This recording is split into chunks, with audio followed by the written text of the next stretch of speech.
Start करेंगे first chapter that is fluid properties right. तो fluid properties में होगा what do mean by properties. अगर प्रॉपर्टीज के बारे में बात करते हैं that means characteristics of the fluid is known as fluid properties. अगर मान लीजिए फ्लूइड प्रॉपर्टी की बात कर रहा हूँ that is for a given fluid. अगर आपके पास कोई गिवन फ्लूइड है तो उस गिवन फ्लूइड के लिए फ्लूइड प्रॉपर्टी का मतलब that is a constant value. So for given fluid property should be constant. अगर मैं प्रॉपर्टी के बारे में बात करता हूँ so property should be constant value. Property आपको कांस्टेंट। फॉर एग्जांपल अगर मान लीजिए डेंसिटी की बात करता हूँ, density of water, so density of water will be constant for a particular given fluid. Given fluid के कैसे होगा, जैसे मान लीजिए वाटर लिया फ्लूइड को तो उसका डेंसिटी जो होगा वो कांस्टेंट होगा right. But there are some dependency also, कुछ कंडीशंस चेंज होने से वो कंडीशन चेंज भी हो सकता है राइट। बट सपोज करो अगर आप पर्टिकुलर वाटर को लेते हो राइट, चाहे उसका वॉल्यूम कितना भी हो, चाहे आप कितना भी अमाउंट ले रहे हो, if whether it is kept in small container, whether it is kept in large container, but density remain same that is 1000 kg per meter cube right. जैसे एग्जांपल के सबसे पहले वाला प्रॉपर्टी लूंगा fluid property that is density और mass density right. Density और mass density. तो अगर मान लीजिए डेंसिटी या फिर मास डेंसिटी के बारे में अगर डिस्कस करता हूँ रिप्रेजेंटेड बाय रो, पूरे फ्लूइड मैकेनिक्स में उसको मैं रो से रिप्रेजेंट करूंगा। तो दैट डेंसिटी और mass represented by right mass per unit volume, mass of fluid per unit volume of fluid right। mass per unit volume in terms of mass means kg, per unit volume means meter cube, kg per meter cube।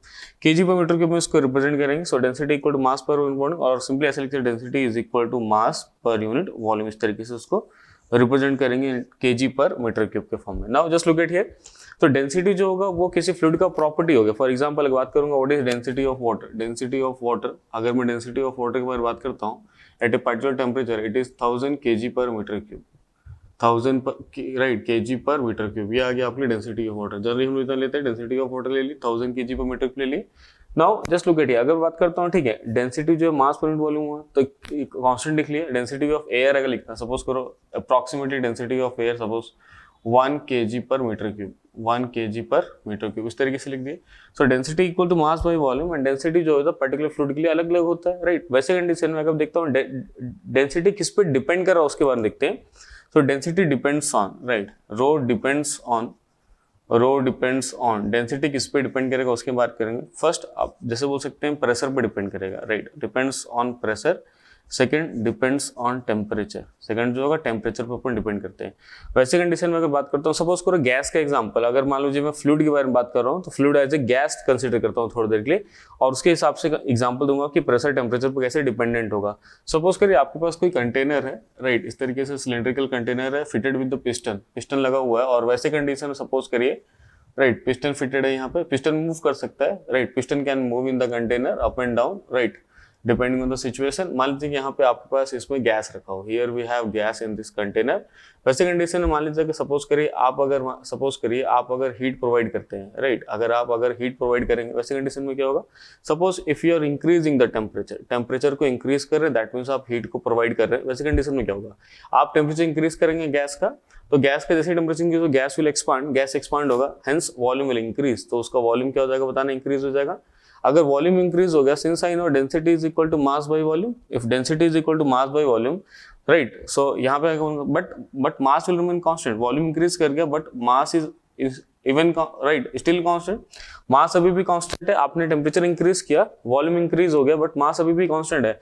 And since I know the density is equal to mass by volume, तो numerator अभी भी constant है but denominator आपको क्या कर गया है, increase कर गया है, and numerator is constant. So what will happen to overall value, this will decreases.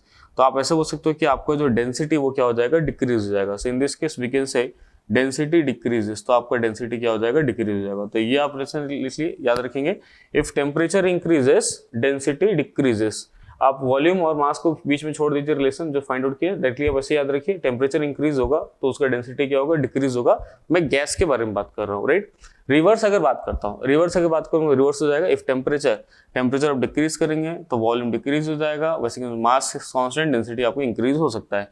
ये तो हुआ, ये कंडीशन हुआ किसके लिए, टेम्परेचर पर कैसे डिपेंड किया उसके बारे में बात करें। First dependent on temperature, second बार बात करें टेम्परेचर। अब प्रेशर के बारे में बात करते हैं, how do we depend on pressure.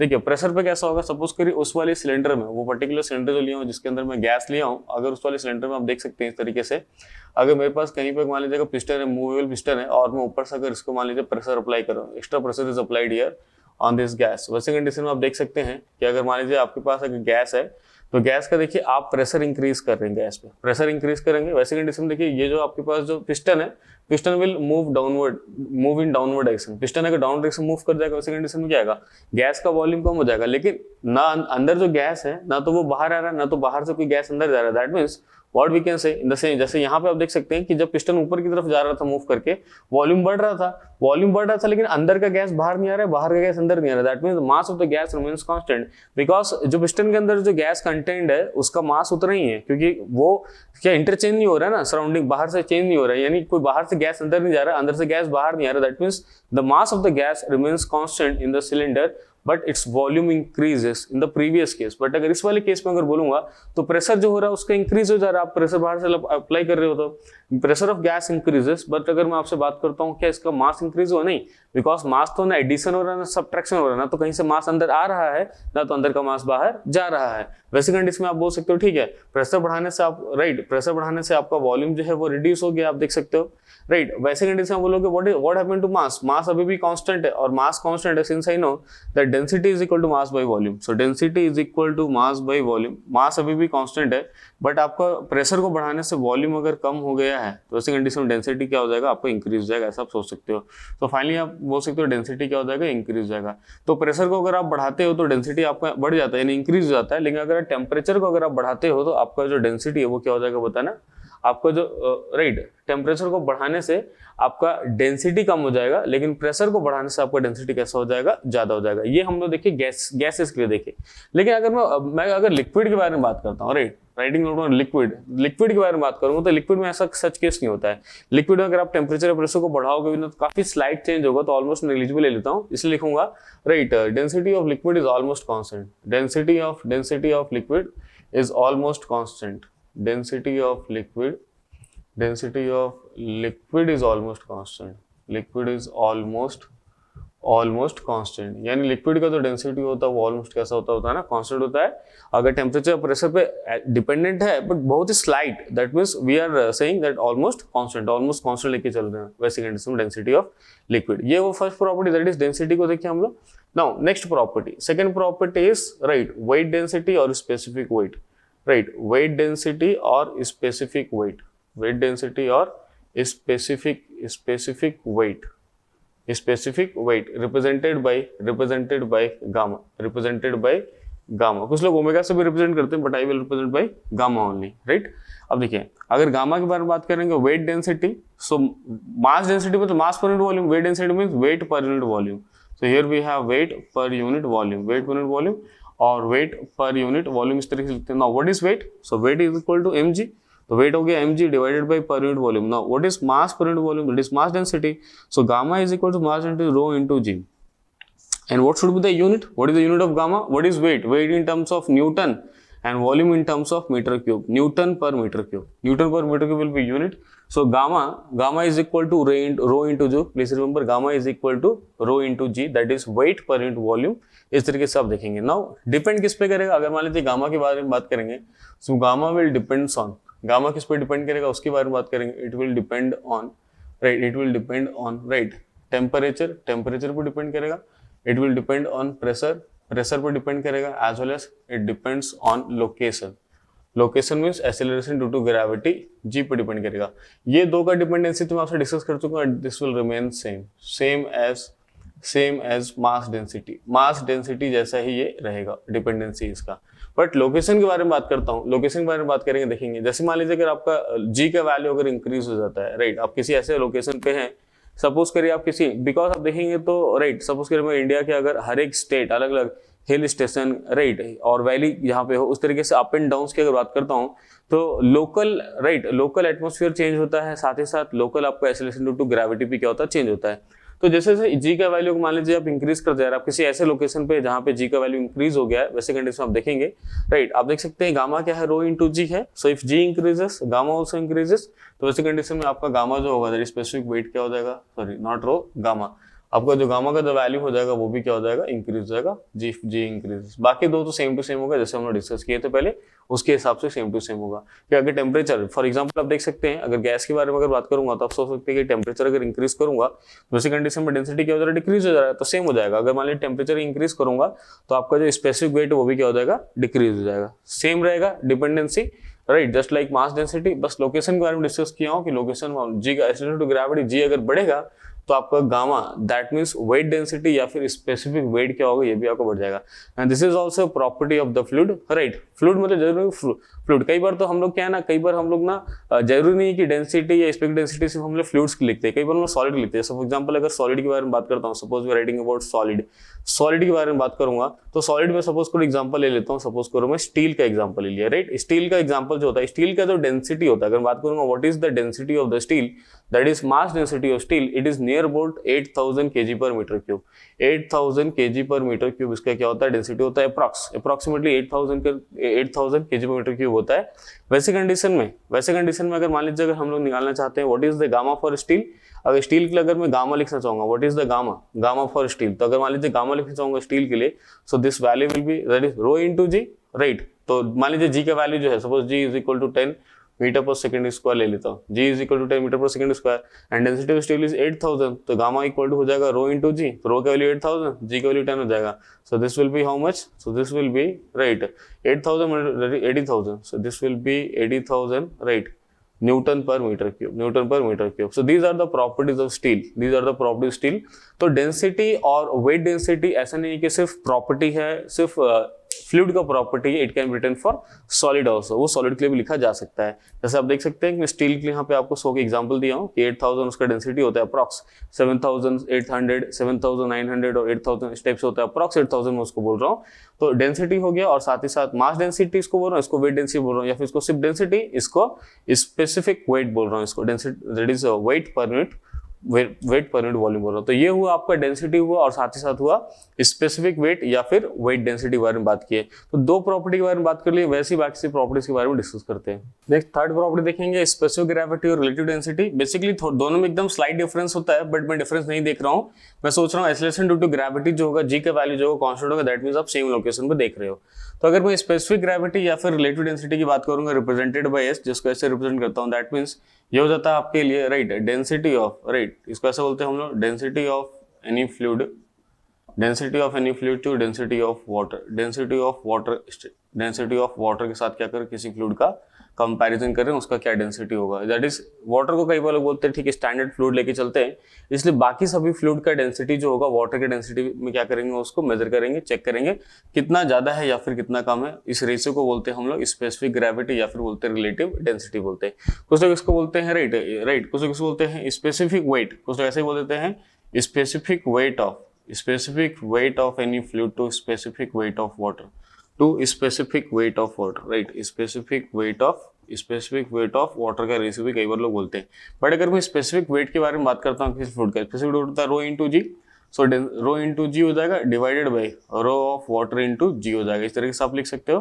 सो दोनों से अगर जी कैंसिल हो जाएगा तो अल्टीमेटली अगर मैं एस के बारे में लिखूंगा, सो व्हाट इज एस, तो आप देख सकते हैं एस जो हो जाएगा आपका वो हो जाएगा density to density of water, density of any fluid to density of water represented by S, that is known as specific gravity और रिलेटिव डेंसिटी को बोला जाता है। जहां पे लिखा हूं density of any fluid to density of water के साथ कंपेयर करते हैं। Suppose since I know that density of water का जो डेंसिटी है it is given as 1000 kg per meter cube। अगर ये 1000 kg per meter cube है, वैसे कंडीशन में अगर मैं आपसे पूछूंगा और सपोज करिए मरकरी का डेंसिटी जो है, वो सपोज करिए 13,600 kg per meter cube है। वैसे कंडीशन में अगर पूछूंगा what is the specific right gravity of mercury, अगर मान लीजिए मरकरी का अगर मैं स्पेसिफिक ग्रेविटी आपसे पूछता हूं तो आप कैसे बता पाएंगे। So what is specific gravity of mercury, what is S for Hg, mercury मतलब Hg सिंबल ले रहा हूं, तो ये हो जाएगा density of mercury, density of Hg, right, density of Hg divided by density of water आप ले सकते हैं। तो S ऑफ Hg जो आएगा आपके लिए कितना आएगा, density of Hg that is 13,600 divided by 1000 आप ले लेंगे। सो S फॉर Hg जो मरकरी के लिए आपके लिए जो स्पेसिफिक ग्रेविटी या फिर जो रिलेटिव डेंसिटी आ जाएगा दैट विल बी 13.6 13.6 हो जाएगा। तो आप समझ जाएंगे कि 13.6 हो रहा है, इसका मतलब जो है mercury is 13.6 times heavier than water, यानी मरकरी जो है वो भारी है एज कंपेयर टू वाटर, और कितना भारी है 13.6 टाइम्स हेवी है, दैट्स व्हाई। सपोज करिए अगर मैं बोलता हूं ऑयल का, right, suppose S of oil, suppose S of any particular oil is 0.8 है, दैट इज स्पेसिफिक ग्रेविटी और relative density of oil, suppose if conditionally wrong, if 0.8 ऐसा दिया है, now what is the density of this oil, इस oil की density कितना होगा, so since I no, right, that is S is equal to density of oil to density of water, आप लिख सकते हैं। Now what is S given, 0.8 given, so 0.8 equal density of oil to density of water 1000, so from here density of oil will be, तो इसको 1000 यहाँ multiply करते हैं, density of oil will be 800 kg per meter cube, 800 kg per meter cube आ जाएगा। तो आप देख सकते हैं, आप निकाल दिए, राइट, यानी दोनों कर सकते हैं। अगर मान लीजिए आपको s का वैल्यू दिया है तो वहां पे आप 1000 से उसको मल्टीप्लाई कर डेंसिटी उसको बता सकते हैं, या रिवर्स, अगर आपको मान लीजिए डेंसिटी अगर दिया हुआ है तो उसको 1000 से डिवाइड करके आप क्या बना सकते हैं, एस बना सकते हैं, राइट। तो सिंपल सी बात है, स्पेसिफिक ग्रेविटी या फिर रिलेटिव डेंसिटी के बारे में बात करूंगा तो आप कन्वर्ट कर सकते हैं जो भी आपको दिया होगा, राइट। थर्ड एग्जांपल ले रहा हूं, right, suppose if density of steel, अगर मान लीजिए स्टील का डेंसिटी जो है सपोज करो 8000 kg पर मीटर क्यूब है, 8000 kg पर, what is S for steel, अगर मान लीजिए कोई एस फॉर स्टील पूछेगा, what is the specific gravity और रिलेटिव डेंसिटी फॉर स्टील अगर कोई पूछेगा तो ऐसी कंडीशन में क्या बोलूंगा, density of steel divided by density of water, density of water करना पड़ेगा मुझे। So what is S for steel, steel का डेंसिटी कितना हो गया बताना, that is 8000 kg per metre cube, water का डेंसिटी हो गया 1000 kg पर मीटर क्यूब हो गया, so what is S for steel, तो एस फॉर स्टील अगर लिखूंगा तो वो आ जाएगा मतलब सिर्फ 8 आ जाएगा। That means what I can say, steel is 8 times heavier than water, steel जो है 8 गुना पानी से भारी है, इस तरीके से आप लिख सकते हो, 8 टाइम्स हेवी टू वाटर। तो ये लिखा जाता है स्पेसिफिक ग्रेविटी या फिर रिलेटिव डेंसिटी। तो स्पेसिफिक ग्रेविटी या रिलेटिव डेंसिटी जो है वो कुछ भी नहीं है, सिर्फ एक रिप्रेजेंट करने का एक तरीका है कि आप कैसे रिप्रेजेंट करते हैं कौन सा फ्लूइड भारी है, कौन सा फ्लूइड हल्का है।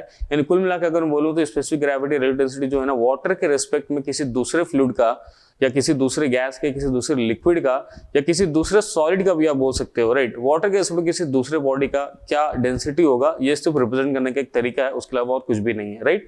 आगे देख सकते हैं, जैसे एग्जांपल के लिए अगर मान लीजिए एस, जैसे आप देखेंगे एस फॉर एचजी जो दिया हुआ है, एस फॉर एचजी आपको दिया हुआ है 13.6 दिया हुआ है, राइट। एस ऑफ स्टील आपको जो दिया हुआ है, ये स्टील के लिए दिया हुआ है 8 दिया है। इसका मतलब इन दोनों एग्जांपल देख के आप बोल सकते हो if S is greater than 1, अगर एस अगर 1 से ग्रेटर, इसका क्या मतलब है, एस अगर 1 से ग्रेटर है, चाहे वो 8 हो, चाहे 7 हो, चाहे 2 हो, चाहे 13.6 हो, इसका मतलब है, जैसे भैया कैसे पढ़ूंगा इसको, मरकरी का, इसको एस ऑफ एच 13.6, तो उसको ऐसा पढ़ सकते हैं कि मरकरी का डेंसिटी जो है ना वाटर के डेंसिटी से 13.6 टाइम्स है, यानी जो वो मरकरी है वो पानी से 13.6 टाइम्स ज्यादा हेवी है, ऐसा बोला जा सकता है। स्टील जो है ना वो पानी से यानी वाटर से 13.6, वाटर से 8 टाइम्स ज्यादा हेवियर है, यानी भारी, ऐसा बोलेगा।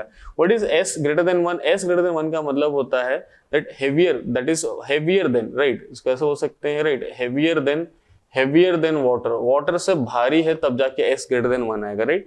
एग्जैक्टली अगर एस इक्वल टू 1 की अगर बात करूं, एस इक्वल टू 1 के बारे में बात करूंगा, दैट मीन्स ये तो सिर्फ वाटर के लिए लिखा जा सकता है, this is only for water, right, because water के लिए अगर एस लिखूंगा तो क्या हो जाएगा, देखिए एस का मतलब होता है density of any fluid to density of water, लेकिन अगर मैं वाटर का ही मान लीजिए निकालना चाहता हूँ स्पेसिफिक ग्रेविटी, वैसी कंडीशन में कैसा हो जाएगा, डेंसिटी ऑफ वाटर और डेंसिटी ऑफ वाटर करना पड़ेगा, दोनों कैंसिल हो जाएगा, एस विल बिकम 1, एस का वैल्यू कितना आ जाएगा, 1 आ जाएगा। एस का वैल्यू 1 मतलब वो वाटर को रिप्रेजेंट कर रहा है, because comparison of water with water only, that will become 1, वो आ जाएगा 1।